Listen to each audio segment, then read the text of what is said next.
Well,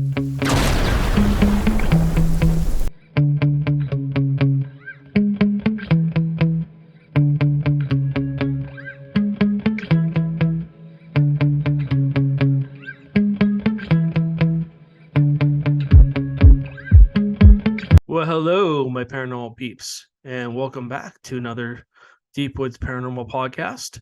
This is the Bigfoot Only Podcast. On this podcast, we only talk about things that relate to Bigfoot, and sometimes we talk about other cryptids and other things, but we try and focus only on Bigfoot.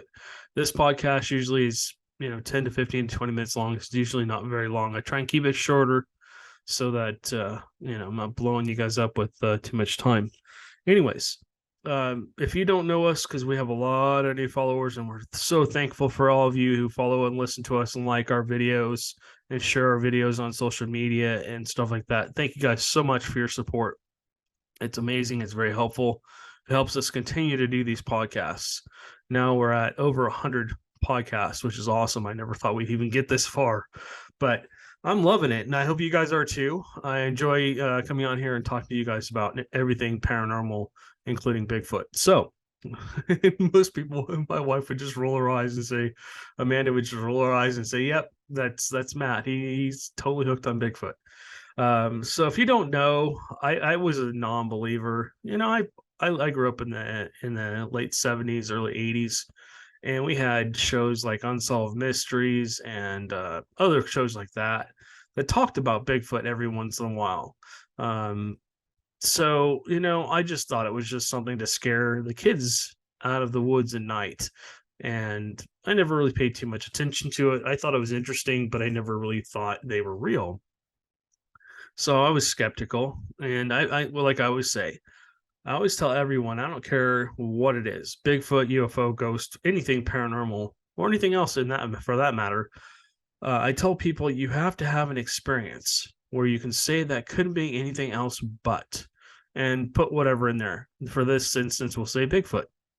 I don't want you to say, "Oh, I know it was Bigfoot because I heard a rustle in the woods," or "I think I heard a scream," or "I think I saw a patch of hair." I mean, that doesn't qualify. You have to have a sighting where you can say, I know that couldn't have been anything else but a Bigfoot.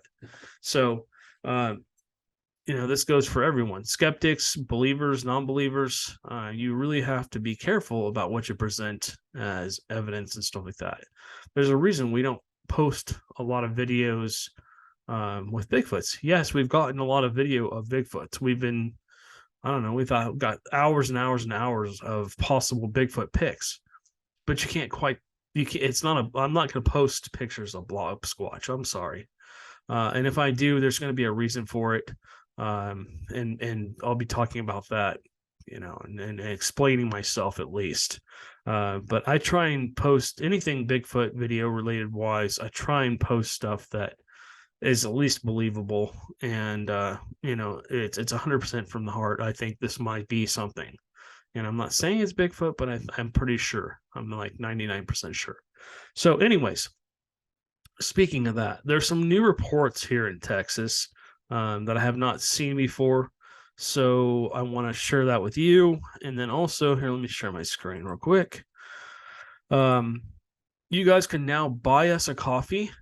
If you're on our YouTube page or a Rumble page, you'll be able to see the little bar here that you can scan with your phone. That'll take you directly to, let me go on to our website here. That'll bring you to buymeacoffee.com. Someone earlier bought us about 5 coffees. So thank you guys so much for that. Whoever did that, they remain anonymous. So we can't thank them, but we appreciate it. We're about a quarter of a percentage to our $2,000 goal. We're trying to get to $2,000 so we can actually upgrade and buy a more professional video camera. We're trying to get to the point where we have a person following us around while we're out in the woods, recording us, because it'll give you guys a different perspective, and you'll be able to kind of see more like what we're doing and then what we're reacting to. Hopefully, we'll also have cameras probably in our hands as well. But it'll give you guys a different perspective of what we're seeing, what we're experiencing. So that is the goal, is to get to $2,000. If you want to donate to our channel, you can buy us one coffee for $3. You can buy us 10 coffees for $30, whatever you want to do. Each coffee is about $3, which is about the price of a coffee. It just helps us out. So thank you guys again. Thank you to whoever sponsored us earlier. We really appreciate it. Once we get going, we'll be posting and probably on the podcast. If you're listening audibly, we'll be thanking you guys through the podcast, and then also on our YouTube channel, we'll post a thank you to all those people on the video. So thank you guys again. We appreciate you doing that. We do have some stuff coming up here January 21st. I'm just going to briefly go over this because I went over this on the last podcast. But like I said, we have so many new followers, and we're getting so many people coming with us on our journey here, our paranormal journey, that I just have to kind of go over this stuff again. So this is our website, deepwoodsparanormal.com. You can see it up in the left corner. This is what our new website now looks like. You can contact us here if you want.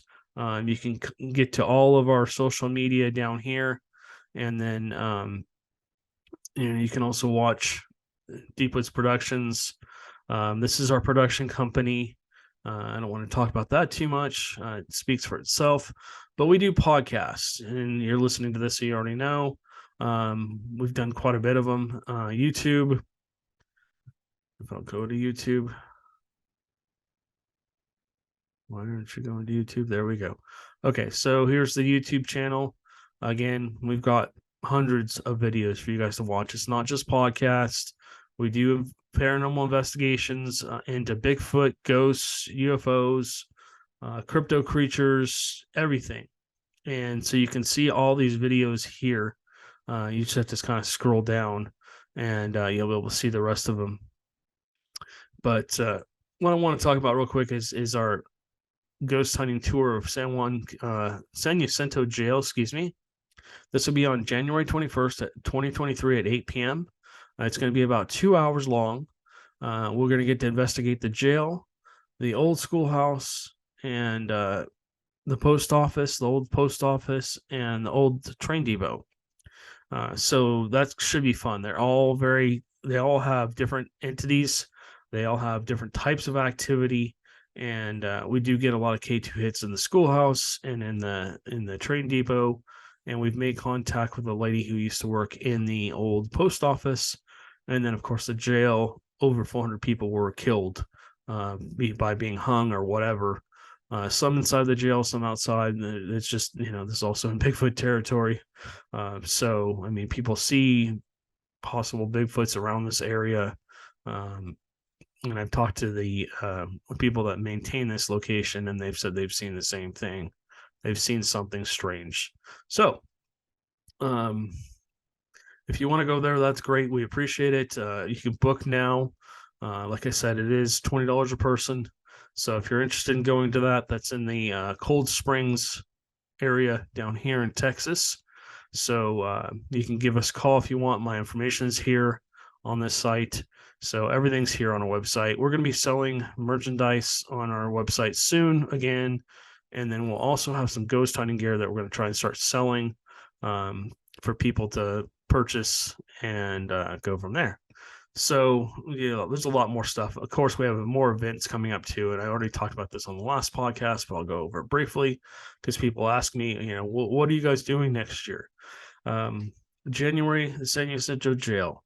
February, we're looking at going back to the Normandy Inn. We're still working on with the owner to see what we can and can't do with that location. Probably have to do waivers for people because the house is a little dangerous. There's places you've got to be really careful in. But yeah, it's a crazy old house. Lots of paranormal activity. More than likely, I might end up spending the night before. I'm a little nervous about it because the spirits last time, we're not very happy having us there. So, but I'm hoping that we left with respectfully, and I'm hoping the next time we go back, they'll be more open to us coming back. All right. So this is a site I kind of come to when I'm looking for reports. It's the North American Wood Ape Conservancy. I want to give them a shout out because they do a great job of reports. So this is in the Texas area. I kind of looked these things up. This is a little older. It's 2016. They don't have very many updated reports, but I do want to talk about these because they are in areas where we actually actively investigate. And I find that Bigfoots do migrate possibly, but I don't think they leave when they do come back, they come back into areas. I think that's okay. Let me start with that again. I believe that they migrate from one location to another. I believe they go to other Bigfoot, let's just call them tribes or groups, and they do their thing, if you will, and then they either leave or they become part of that group or tribe or whatever you want to call them. So I believe that when the younger ones get to the juveniles, they get to adult stage, I believe that they either have to, basically fall into line or they may get kicked out. I mean, I think sometimes that's what happens is that they get kicked out onto their own and get kind of pushed out and they travel to new places to find places to live, essentially. So I think that's what's happening with a lot of these road sightings. I think Bigfoots are migrating from one place to another. Maybe they're following a food source. Maybe they move during the winter and summer. Maybe it's too hot in certain places, so they move from one location down to another or up to another where it's a little cooler, or where maybe there's water sources or whatever. So let's look at this first one. This is from 2016. This is in Walker County, Texas. The nearest location was New Waverly, and this happened at 0500, which is 5 a.m. in the morning. And then the weather conditions were dark and clear skies. So at 5 a.m., it's like dusk out here. So you can see, but it's still dark. You still need headlights and stuff like that. So here's the witness account. At approximately 0500, which is 5 a.m., January 4th, 2016, I was traveling to work on FM 1375 heading east towards I-45, which is towards Louisiana. This is on the east side of Texas. As I was approaching the river bridge, I saw a reflection of eyes from the bridge and thought it was a deer, which I can account to. When you're driving, I do a lot of nighttime driving all throughout Texas. I go to Dallas, I go to Fort Worth, I go to East Texas, I go down to Houston, I go over into the west side, Austin, I go into a lot of places over there. And so, yeah, I have deer cross in front of me all the time at night. It's very dangerous driving out here sometimes at night, especially if they're concentrated in an area. But there's other animals. I mean, we have all sorts of animals out here. We have foxes, we have wolves, we have coyotes, we have dogs and cats that like to run into the road. So yeah, people are out here they're basically they know to look for eye shine because that's the first sign there's something in the road. I need to slow down or I need to avoid whatever it is. Okay. So as I got closer, the eyes were approximately 7 to 8 feet high. That's pretty tall. That's not a deer. Then I noticed the body of this thing. It was huge. I've spent many a year in the woods, and I've never seen anything like this. When I first saw it, I thought it was a person or maybe a bear standing on its hind legs. But its size alone, it was clear it was not a person. Okay, so let's talk about this. We do have bears supposedly still here in Texas. They supposedly they hunted them all to extinction. But people I've talked to around East Texas have seen them. They're not real big. They're like the size of black bears. Some of them are a little bit bigger. But, I've not heard of anybody seeing any of them in the roads ever. I've always heard about them being seen in the forest and stuff like that. So this is basically their, if you want to come through and read this, I already told you what the site was. So again, I'll just go back over this. This is a North American Wood Ape Conservancy. What I did was I went into the reports over here, and then I basically looked for my area, Texas. If you're in a different area, you can look into other areas too. They have reports from all over the place. So let's take a quick peek at where this happened. So this happened over in this area somewhere. Let me zoom in just a little bit. This is the New Waverly area where this square is. It's a very small area. It's a very small town. You can drive through it in a couple minutes, whichever way you're going. But I guess my guess is, okay, so this is Lake Conroe right here. If you're watching, Lake Conroe is one of the bigger lakes here in Texas. There is a bridge that goes across. Now, on the other side of this bridge, I have seen what look like tree structures. We were going a little too fast, and there was two people behind us, so we couldn't stop at that point. And so I just pinned it on my phone. But on the left side, we saw some kind of strange tree structures, like trees bent over and a possible teepee. And I'm guessing this is where she was. Let's just double check. 1375. Yep, that's exactly where she was. There's a lot of reports of Bigfoot up in this side of the Sam Houston National Forest. Now, if you don't know, the Sam Houston National Forest is these three big chunks of green. So there's this huge part here, and all these blue dots you see are Bigfoot reports. And then you come over here. Some of these yellow ones are also Bigfoot reports. I have so many pens now because of my work and having to know where certain locations are to drop people off, that I have to pen them all because there's just so many places. But I try and use the blue only for Bigfoot reports, and I try and use the yellow for my other stuff. But you can see Sam Houston National Forest, Sam Houston National Forest, Sam Houston National Forest.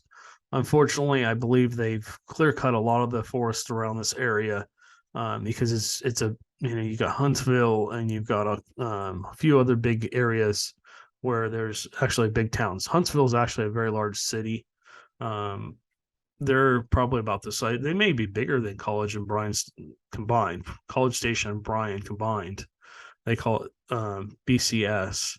Bryan College Station. But anyways, so yeah, this report happened over here on the 1375. That does not surprise me. I would imagine Bigfoot crossing across here, maybe even using in the middle of the night. If it doesn't see a lot of traffic, I would imagine it would have walked up this road and maybe come across here or come back across here. That totally makes sense to me. So let's take a look at this next one. We'll look through a couple different ones, and then I'm going to cruise off here. Let's see. All right. So this says couple has an encounter while hiking in the Palomito State Park. So let me look this up real quick. No, I'm not going to allow that. I'm going to copy this. I'm going to go into here so we can see where this is. All right. Hopefully that's still in Texas. Yep, Gonzales, Texas. Okay. Wow. Okay. So let's read the report and we'll come back to this. All right. So again, it says couple has an encounter while hiking in the Palomito State Park. I'm sorry if I butchered that. This happened on June of 2014 in Gonzales County, Texas. The nearest city is Autun. I believe that's how you pronounce that. It was 1 o'clock or 1300 p.m., which is 1 p.m. Military time. It was humid, hot, and muggy around 1. Rain showers off and on. And it says there was 2 witnesses, and this is quite a long one, so I may just kind of skim through here. All right, so it says, my husband and I decided to go to the Palomito State Park on our way home from New Braunfels to enjoy a nice hike. I go through New Braunfels all the time. It's a nice area. We began our hike at the beginning of the San Marcos River Trail. We were We were the only ones on that trail that day. At the beginning of our hike, my husband noticed what looked like an extremely large footprint on the left side of the trail. That's cool. We didn't think anything of it and kept on our journey. We came to a spot where you can walk down to the river and swim or fish. We both walked down to the bank of the river to check out the spot. After taking a small break, we started back up the bank. I was in front of him when I heard him holler that somebody had just thrown a large rock at him. Yeah.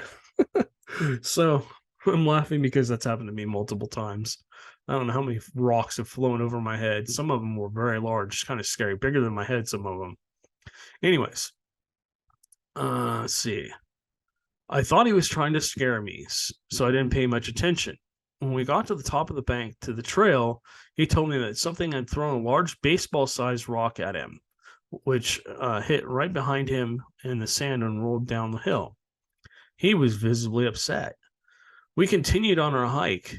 While on the San Marcos River Trail, we continued to hear noises in the woods and breaking sticks, but contributed to local wildlife. So yeah, that's very common to, have a quick encounter like that. And then, maybe you start on your way out. I mean, I've talked about this multiple times. Black Star Canyon, when I got chased out that one night. If you want to listen to that, you can go back and listen to that. I don't want to get back into all the details of that. But yeah, I mean, sometimes they'll show themselves. Sometimes they'll make noises. Sometimes they'll howl and whoop. They just want you out of their area. They might be hunting, or maybe they're bedding down in that area, or who knows what they're doing. But they just want you to, move on. And sometimes they will follow you for a little while and make noises to try and continue to scare you and move you out. But anyways, okay, so let's get back to this. All right. Then we heard a strange howl. It was similar to that of a cow, but sounded like, but different. Excuse me. Now I know there are cows in this area, which we heard and saw multiple times during the hike. But I know that a cow sounds like, I can't talk today. And my husband grew up and around and currently works in the solder business. So he has heard the sounds of a cow. He basically says he knows what a sound of a cow is. If you've worked in a slaughterhouse, I'm sure you've heard some pretty scary things. I feel bad for the cows. Anyways, let's see. Where were we? Bear with me. I'm trying to find my spot. Okay. What we heard was not a cow. We heard this howl once while on the San Marcos River Trail, and then again when we cut off onto the Mesquite Flats Trail. While in the Mesquite Flats Trail, we continued to be observant of our surroundings, but enjoyed our relaxing hike. Somewhere on the trail, not far past the bridge, but before another, we both heard a loud crack as a falling large limb of a tree right by the end of the first bridge on the trail we had just crossed. So that's another thing. So Bigfoots do knock over trees or drag branches, large branches. Sometimes they'll basically carry over the dead tree trunks and stuff like that across a trail. And I believe that's them saying, "This is my area, stay out." If you've watched any of the stuff from Joe's, we've done 3 documentaries from Joe's. The last one where I was walking through the left side of his property where the forest is. Every single trail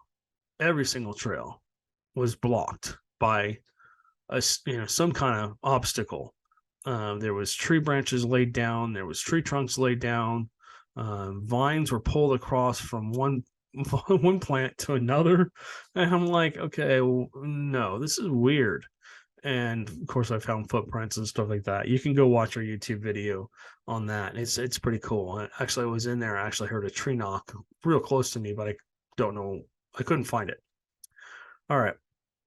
So let's get back to this. Blah, blah, blah. Bear with me for a second. Okay.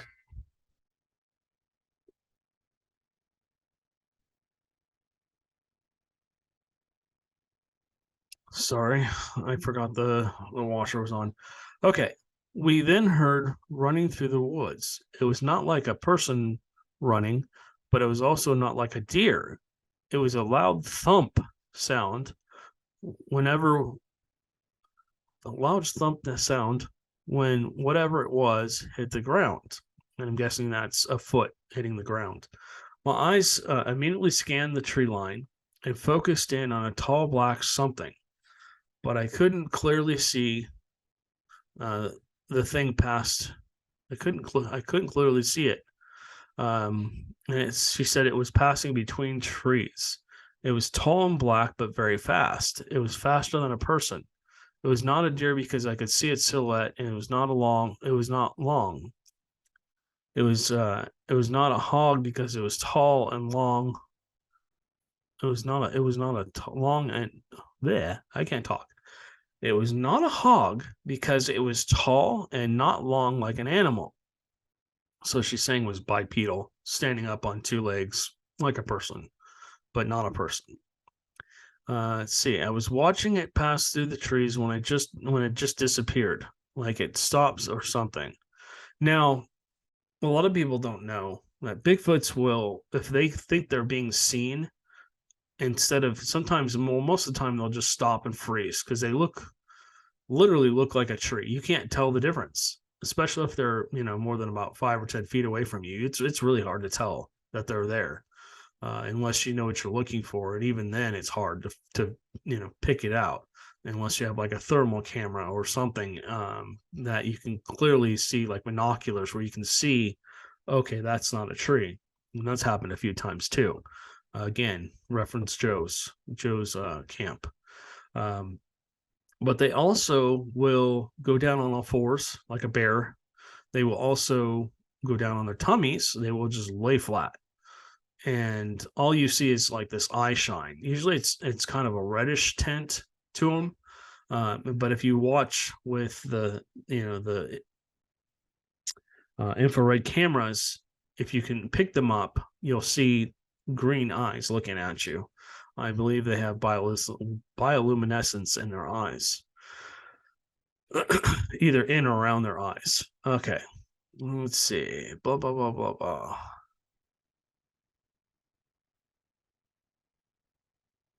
Let's see. Bear with me again. I'm trying to find where I just was. Okay. She was saying it was not not a hog. Okay, I've already been there. Okay, disappeared. Okay. I was shocked by what I saw. My husband and I walked back to where the tree limb had hit the ground to see if we could find anything. Unfortunately, we did not have binoculars. Again, I was talking about binoculars earlier, but off to the distance where the thing disappeared from my sight, it appeared to be some type of black thing, either crouched or standing completely beside a tree. So and again, you take all this with a grain of salt. These are just my personal experiences. You have to, like I said, you have to have your own experience with these things because they're just amazing. Even if you're a believer or a non-believer or whatever, you really have to have your own encounter where that will change your mind or officially make it real. Because once you've seen one, there's about a 50-50 response. For me, it was like, holy crap, they're real. And I was a little scared, but I was more excited than anything, and I was just hooked. For other people, it's like, oh my God, they exist. Oh, excuse my language. Oh my gosh, they exist. Holy crap. And then terrified. They won't go back into the woods. They won't go hunting anymore. They'll stay out of an area where they saw one. And I find that really sad because they probably have had encounters with these things multiple times and not even known that it was there. And most of these encounters, about 99.9%, I've never heard of anyone actually getting physically harmed. But there are cases out there, like 0.01%, where people disappear, people die, and stuff like that under strange circumstances. Who knows what that's about? We weren't, you'd have to prove that Bigfoot's real first before you can say that they actually are hurting people or killing people. Okay. All right. So, okay. We decided it was best to make our way out onto the trail and head to the end, but keep a watch on this thing. We saw by the nearby trees. The trees got thick and we could not see through them for a moment. But when we finally got another opening, we attempted to find the black thing by the tree we had just seen it, and it was no longer there. So essentially, they were just investigating, which is awesome. I'm glad they were doing this. They wanted to confirm that it was something that they couldn't understand. And I appreciate them taking the time to just double check and make sure it wasn't something other than a Bigfoot. So we continued our walk with a lot of talk about it. Once we crossed into the Atine Swamp Trail, we heard the howl again, but it was closer than before. We completed our hike with no other incidents or noises. It was the strangest thing I've ever seen in my life, which is awesome. All right, so they're talking about the footprints. Let me talk about this. It says hand/footprints. The footprints observed were very large. My husband was a size 9 and was much larger than his with large toes. Most Bigfoot, there's juveniles, of course, out there, and they're smaller. They have, size 10, 12, 13 feet. And then you get to the big boys and or girls. Their feet are much larger. I think the females aren't as large as the males. And I believe the dominant male, because I found a 24-inch footprint one time. We found, a man and I and a few other people found like a walking path. And unfortunately, it wasn't in the mud or anything. It was actually, believe it or not, in the brush down below, all the deadfall. But you could see where I walked, and as I walked, it basically had scooped out the deadfall and left these tracks. And we couldn't cast them because it just wouldn't set up. It would have just run it through underneath the leaves. There was no way to show it unless you just saw a picture. So anyways, yeah, I mean, finding footprints is always awesome. I try and always carry plaster casting with me, so I can, if I need to, I can go out there and make a casting or several castings. So, okay, so the sounds. Then we heard a howl. It's similar to a cow, but different. Now, I know there's cows in areas. I already read all this. So the husband again worked in a basically processing meat, and he's been around cows a lot, and he knows the noises the cows make, and this was just kind of off. Bigfoots, from my experience and from what I've been told by other witnesses, they mimic things. Like I've talked about the gentleman, the farmer who lived out in the woods, and he and his wife and his daughter had just gone out of town. He was out on the edge of the forest, on the edge of his property, and he heard his name called by his wife, and he looked around and there was nobody there. And it freaked him out. He knew his wife was gone, so he walked back to the house anyways to make sure she wasn't gone. And as he got closer to the house, he heard his name called again, like in his wife's voice. And then he heard a couple other things. I think he heard a scream and a howl or something else. But yeah, I mean, so can they mimic us? Maybe. There's no proof of this. And again, you got to take all this with a grain of salt. But yeah, it is possible that they are able to manipulate vocals and create a voice. Additional observations. There seemed to be a lot of bent high grass where something had bedded down. So again, I talked about them bedding down. Maybe that's an area where it was sleeping. Maybe they, it was quiet, so it didn't feel threatened.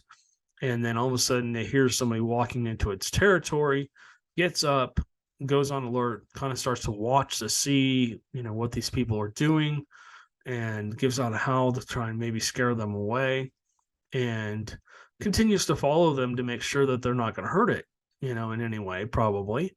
Um, Maybe it's just curious of what they're doing or whatever. And then as they kind of head back up the trail, it goes, okay, they're leaving. I'm good. I'm going to disappear now.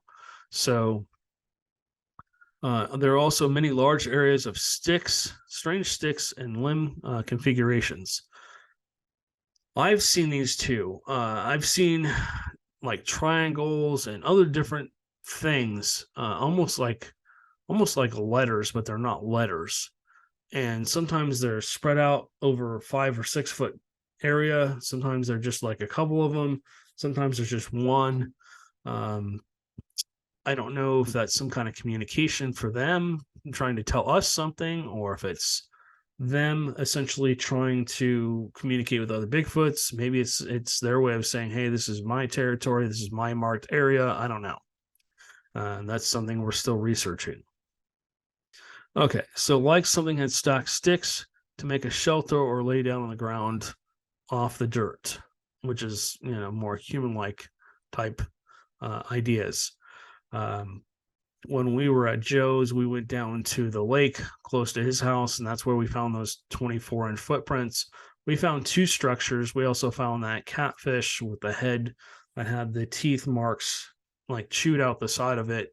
And they look like our teeth, but much, much larger, maybe 3 or 4 times the size of our teeth, into the bone of this catfish. And it was a fresh kill. That catfish stunk. We also found some clam shells that basically where clam had been pulled apart and the meat had been eaten inside of it. So anyways, this is getting a little long. Let me go back to here. All right, guys. So I just want to thank you guys again for all your support. Thanks for buying us coffee if you feel like doing that. The link is below in the description. You can go there, and like I said, if you feel like buying us 1 coffee or 3 coffees or 5 coffees like the other gentleman did, we appreciate that. So any support you can give us, if you just give us a like or a comment, a nice comment, that's always nice. We appreciate that. Doesn't cost you anything. I know people are struggling right now. If you can just share our podcast or tell a friend about us or whatever, so we can continue to grow and move up the chain here and get bigger and bigger, so that we can bring you bigger and better content. That's what we're trying to do. We're trying to create bigger and better content. And then on the next podcast, I'll have a cool announcement. And you can see, if you're watching my YouTube video, my beard has gotten a little out of control. So I'll be talking about that on the next one. Hint, hint. But we have a company that sent us some cool stuff, and we're going to be talking about it on the next podcast briefly. So, all right, guys, thank you so much again for liking and sharing our video. Thank you for subscribing to our YouTube channel. Thank you for giving us a thumbs up on the video. And if you're over on Rumble or whatever, we appreciate you too. If you're just watching this on Facebook or whatever, or listening through our audio podcast, I can't thank you guys enough for all your support and all the great comments and everything. So thank you guys again, and we'll catch you on the next one.